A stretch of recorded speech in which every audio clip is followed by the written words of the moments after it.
Hello, everybody. Welcome back. It's a little after 3 o'clock here in the upper Midwest, and I am delighted to continue a set of conversations that we've been having with fabulous scholars. And today we're joined by Abe Newman. He's a professor in the School of Foreign Services at Georgetown University. He's the author of several books, including the absolutely terrifying Underground Empire, How America Weaponized the World Economy.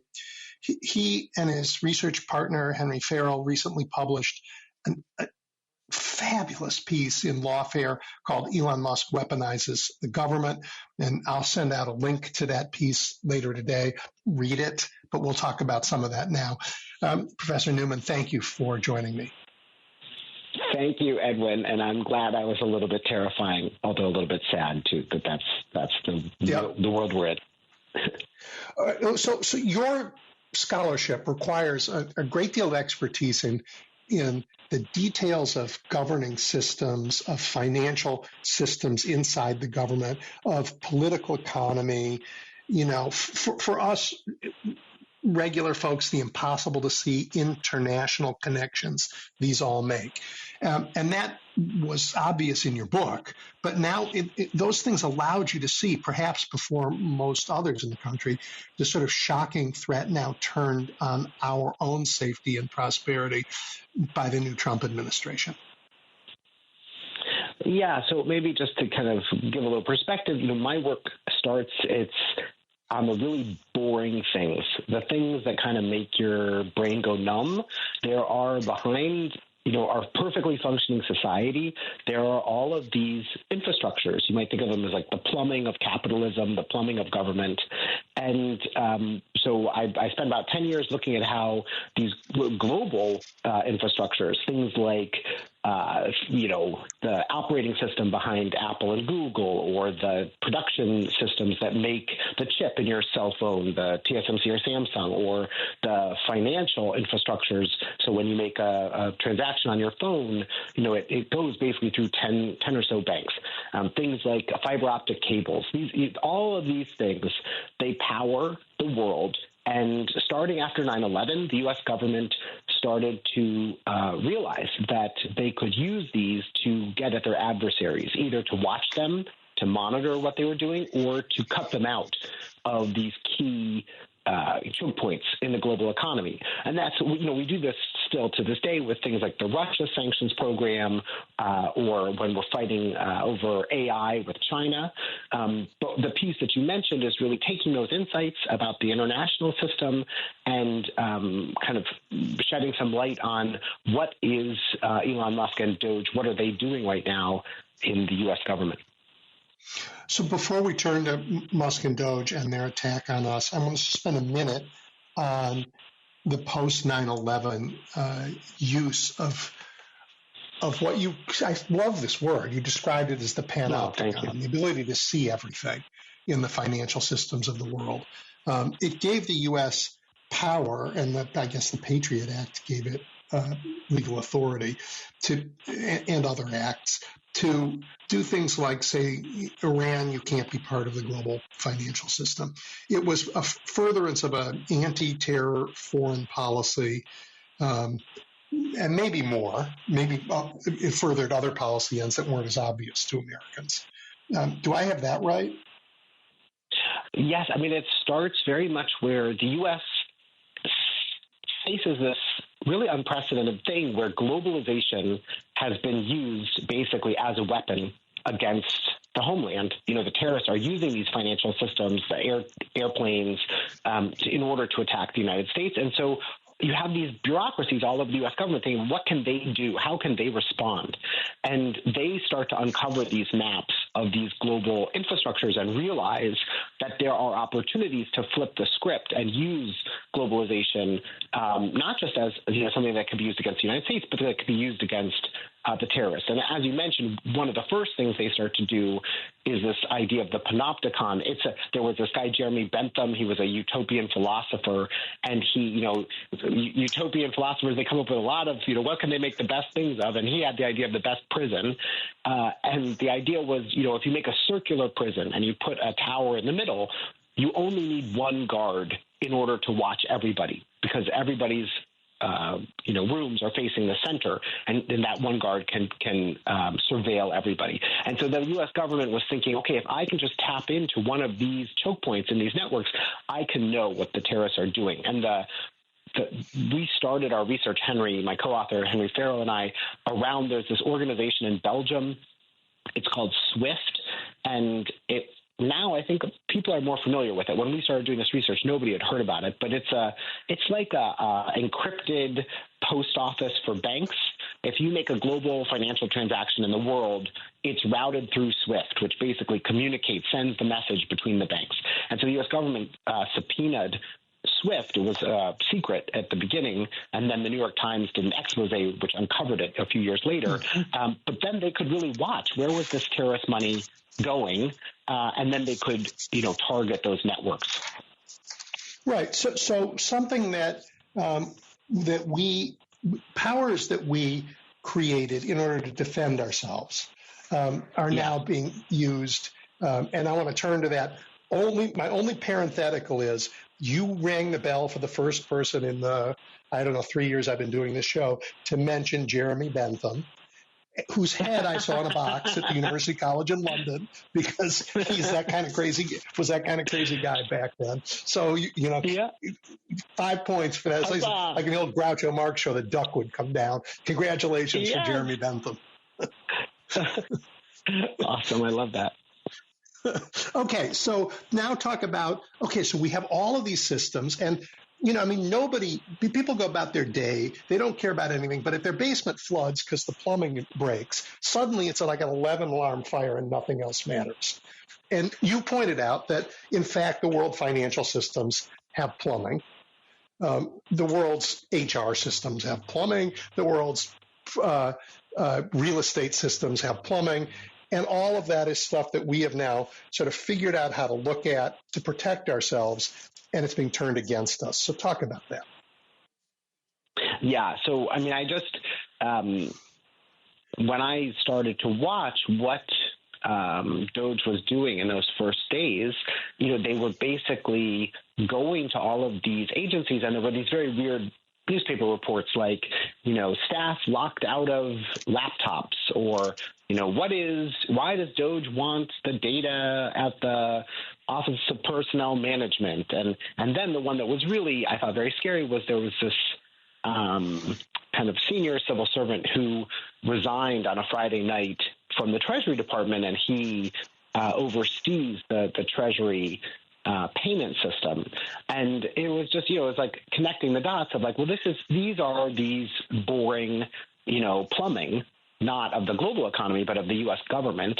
And it, when you saw what Musk was starting to say online, like, oh, why, this Lutheran organization are getting all this money, or, it's starting to kind of do the same kind of thing, this either the panopticon watching what people are doing, or all the other kind of thing that we talk about in our work is the choke point, which is cutting people off from these. And so whether it was personnel systems, the Office of Personnel Management, the GSA, which is responsible for IT and real estate, or the Treasury with payments, it's a similar kind of thing. Putting yourself in the middle of these data flows then gives you the ability,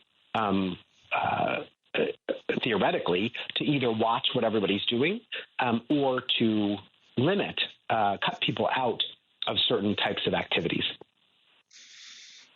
And we know they have done both now. So let me just try a very simple explanation, because, again, this is a complicated idea when you get into the systems. But like if a private citizen were given by the President of the United States an Abrams tank and drove it onto the expressway and had a little drone flying above so he could see all the traffic coming, that private citizen in the tank could say to me, trying to get to my mother's house, you know what, go another way or I'm going to blow you up. And you basically have, whether it's the federal payment system, or at OPM, which is all of the personnel, or at GSA, which is all of the property and contracts of the federal government, you now have Elon Musk sitting there in an Abrams tank saying, and with his little drones above, saying, I'm learning all this information. I'm going to, by the way, use all the data for my own benefit. I'm going to learn from it. But I also, if the president wants, will stop funding to the Lutheran Church. Yeah. So, I mean, I think the difficult thing is that it's the government. They can have access to this information, and they can think about, like, should they pass legislation that reforms how funds are transmitted? Do you know what I mean? It's like they can change their personnel staffing and try to pass a law that revokes the protections that civil servants have. But what's happening right now is that it's not going through the traditional congressional process, or there are some things they are doing. They have the executive authority to do it. But I think there's a series of threats that are really very serious that people need to think about. The first is just simply the risk to the security of this data. So much of it is really sensitive. It includes, things like your bank account information, your social security number, information about, different types of benefits that you have received. So you're not supposed to just be able to plug a laptop into this kind of a system and then start recoding these things. And so several IT professionals have made very, I think, rightly, but also very, quite drastic warnings of just, this is stuff you shouldn't be messing around with. We don't know what's happening, and that you could create a cyber risk that either some external agent could get into these systems because you've opened them up to the world. I think the second risk you mentioned, which I think is really important, which is it gives somebody who runs many businesses basically insider information that other competitors are not receiving. So, you just think about, like, wouldn't a lot of people want to be able to see this kinds of data that are competitors of Musk, and what kind of disadvantage are they put at because of it? And then the third part is that many of these systems, they are, like I said before, they're the infrastructures. They're just the things that we rely on to happen so that we can have faith in our financial system, in our government. And this is not the part that's supposed to be politicized. The part supposed to be politicized is the legislative process, deciding the priorities. These payment systems are like just the switches on a train. The person that runs them is a civil servant. They're just trying to get the money to go. It's already been authorized. So their decision at that point is not to choose yes or no, but it's just to make the payment happen. And if those things stop working, then people, they can't rely on very fundamental institutions of just the economy to work. Yes, and the trillions of dollars can be corrupted and used for other purposes. I mean, just help me understand what system allowed Mr. Musk and gang to reach into New York City's bank account and withdraw $80 million in a FEMA grant this week. So that is, I think, very troubling. It's a different aspect of this. So the things we've talked about up until now have primarily been the government's side, the government networks, the Treasury Department, the OPM, GSA, the systems they run. But there are these two reports, one of a bank account for New York City, that there was a FEMA payment into that account and it got revoked. And there you're moving into almost back to the story that I was telling about how the government uses private networks, for coercion, because they're reaching into the banking system. So this is no longer the Treasury doing it. It's like it's asking, in this case, I think it was Citibank, to refund the money. And the story about it is interesting, and it's unclear yet exactly what happened, because whenever you make a financial transfer, I think it's something called ACH, you have a certain number of days when you're doing one of these payments to say, I didn't mean to make that payment. So any citizen can be like, oh, it was fraud, I didn't mean to do that. Or you have, I think it's maybe 3 to 5 days or something to revoke the payment. And so some people are saying, look, all the government did was that. It was like the payment had just been made, it had landed in the bank, and they just revoked the payment. But there's another set of reporting which suggests that the bank had to comply with this because it was an overdraft of the New York's city's account, and so they had to be involved at somewhat. And so I think it's worth pushing further of like how far into the private banking system did the government get? And we'll see that there's this other case with the EPA where they have threatened to claw back money that is, I think it's also maybe at Citibank, of several nonprofits that do environmental work, and they're saying they want the money returned. And if they do claw that back, that is beyond this temporary, just kind of we made a mistake window. This is like forcing the banks into somehow returning the people's money. And if that happens, it's very serious. I think because what would stop them from doing that just to anybody? There's no. I don't understand. I just want to be sure I understand.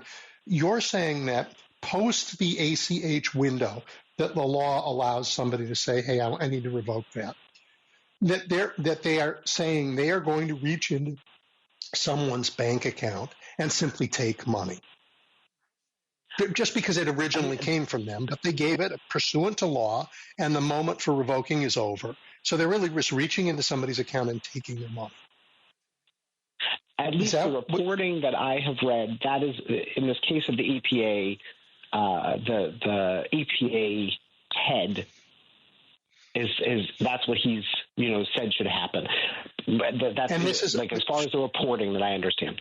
Okay, and just so the reporting that I've seen on this is that in this particular case, these environmental organizations are concerned with something called environmental racism. That just there are neighborhoods that have been dumping grounds, and they happen to be, neighborhoods that are predominantly not white. So the government is saying, we can steal your money if you do that. That is enormously coercive. Yes, and I think with both of these cases, with the FEMA case and with the EPA case, once again, the government could potentially do these things if they had a system of due process, where there was some legal basis for trying to get this money back. The U.S. does this, for example, with money laundering. Says, okay, you violated these terrorism statutes, and so we're going to seize this money. It's not something that is beyond the government's authority, but usually, or not. Well, they have to be convicted of something, sure, to be fined. You have to be convicted. Exactly. Due process involves we charge you with a crime, and you're guilty, and then you pay whatever the penalty is. I get that, but that's not what's happening here. Yeah. No. This is just they just don't like the they, like you said, they don't think environmental justice should be something that people focus on, and so they want their money back, which is right. A very what? dangerous Pass a law, don't fund it in the future. That's legal. Okay. Yeah, exactly. Enormous abuse. Let's talk about a couple other weird kinds of abuse. A lot of what's happened in America is because of a broken news ecosystem where propaganda has replaced a lot of news. I am seeing this impact, and I think you wrote about this too, where like Mr. Musk now controls an enormous amount of the media through X and through his ability to just go into the Oval Office and hold a press conference. And yet, if you are a government employee, you can't even post something that your cousin will read because you're terrified of surveillance and the backlash that's happening. That also creates an enormous risk. There is right now a chilling effect, where people are worried about what can they say, what can they not say, will they be punished? I don't know if you saw, but they set out a list of things you're not allowed to teach at the Naval Academy. It's unclear exactly what, there was something like things that have to do with structural racism or sexism. And so what does that mean? And like, what if you're a faculty member there, what are you allowed to have in your syllabi and not? We've already seen these kinds of things, these laws passed in Florida. And we know that then it creates an environment where people are just scared to talk. And that's not healthy for a democracy. Nope. Okay, so we have that and the huge imbalance then because of the giant ability to talk on the other side. I got sort of one other thing. I think you were just in Europe. Am I right about that? That's true. Yeah, I was. I was just in Spain. So what's the reaction to America's, I want to say, unilateral effort to appease Putin, to lay claims on Greenland, to interfere in a German election, and to interfere on behalf of the new Nazi party? That's American policy now. What is Europe thinking about that? Yeah, well, I mean, I think they're just stunned. I think they're stunned. They're paralyzed. I lived in Germany for about 5 years at different points in my life. And for most Germans, their image of America is still, the soldiers handing out candy when their cities were, in rubble. And there is just like especially for the older generation, it's like a undying commitment to the transatlantic relationship, to America. And when Vice President Vance yesterday, he gave this talk, which was really, breathtaking in the transformation. He was saying, the real threat to the U.S. and Europe is not Russia, it's not China, it is,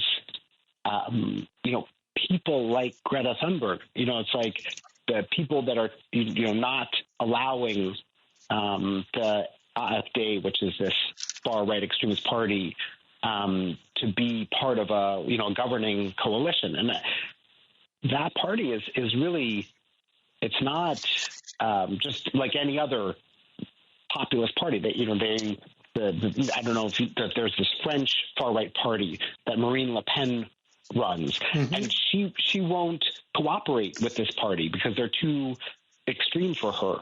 It's that kind of a party. I think the New York Times headline was something like, Vance promotes party that has, Nazi material, or, there's several of its members have been arrested for sharing Nazi material. And it's a really, when we think about, we should be talking about anti-Semitism and extremism in our society, it's really difficult to see the vice president then advocating that this is the party that should be part of the German government. Well, it's breathtaking. It's stunningly inappropriate. It's contrary to all American values, but it also, since when is it okay for Americans to interfere in a foreign election? We don't want people doing that to us. Oh, wait, didn't they just get rid of all of the protections against foreign involvement in American elections? Didn't that also happen this week? That I can neither confirm nor deny. I know there were some positions, different government positions that are about both cybersecurity and elections interference that have been eliminated. Yep. But I think just coming back to Europe for a second, the thing that is the continent really, they have such a positive and want America to succeed, and to be kind of dropped like a stone is really just, I can't really convey the cognitive jarring. I had these conversations with people who just felt just devastated by what's happening. And I really hope that Europe circles its wagons and stands up to the effort to sideline them in the conversation about Ukraine, because I think in order to have a Ukraine that is safe and secure, it's going to need somebody to step in, because I'm not very confident about what President Trump and Putin might decide? Well, they've already told us they've already told us they're not going to.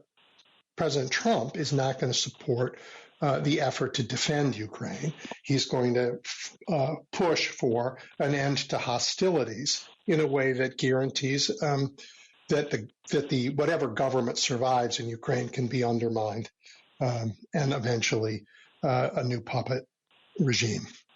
I mean, we've seen that before with Russia. There's absolutely no reason not to think it's going to happen again. And that's not true. Europe is a reason to think it won't happen again. And I think Mr. Trump is mistaken if he thinks Europe is so weak that it won't defend itself.